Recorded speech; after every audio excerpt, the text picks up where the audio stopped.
أعوذ بالله من الشيطان الرجيم.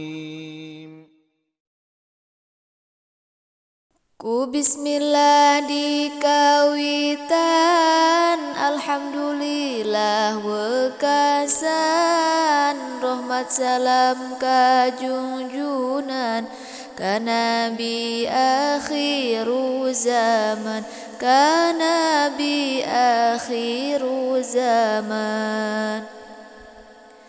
Ayeuna teh rek pemilu, loba jalma nu katipu ku duit 100.000 jeung kalender tahun baru, jeung kalender tahun baru. Masyarakat didatangan supaya menang dukungan, aya nu mere bantuan, aya nu ngan sasalaman, aya nu ngan sasalaman. Baligo merajalela dipasang di mana-mana, sisi jalan utamana sangkan jelas katingalna, sangkan jelas katingalna. Tim sukses merajalela sing alabring ka mana-mana, ngenalkeun calon-calona, pedena ka bina-bina, pedena ka bina-bina. Unggal calon geus pasti, sakabehna obral janji, datang ka para kiai, minta doa rejeng widi, minta doa rejeng widi.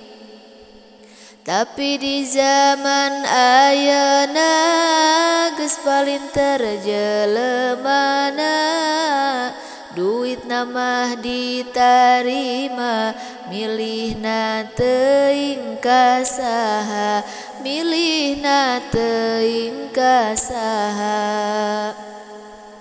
Ieu pesan pikeun calon, lamun bener arek nyalon, entong sok nganggap bolon, jalma henteu kabeh bolon, jalma henteu kabeh bolon.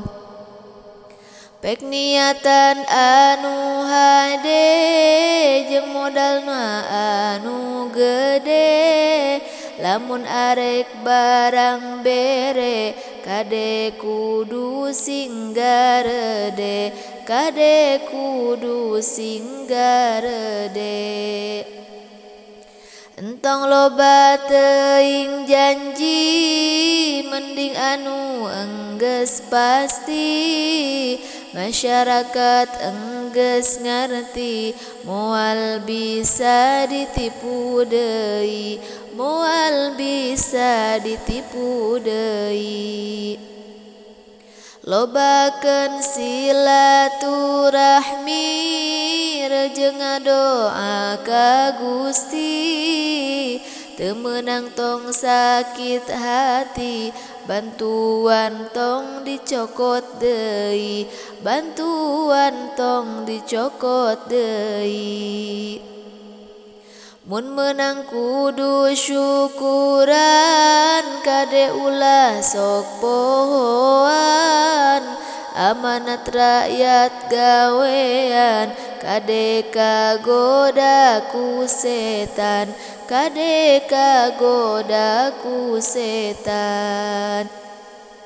Ieu pesan keur tim sukses, ngararomong masing eces, pagawean masing beres, lamun eleh ulah stres, lamun eleh ulah stres.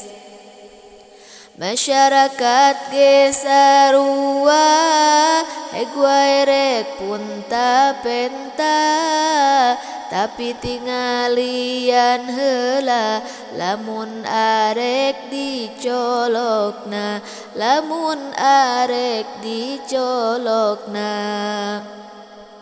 kade ulah parasea jeung nu beda pilihana komo bari jeung tatangga eueuh kamanfaatanana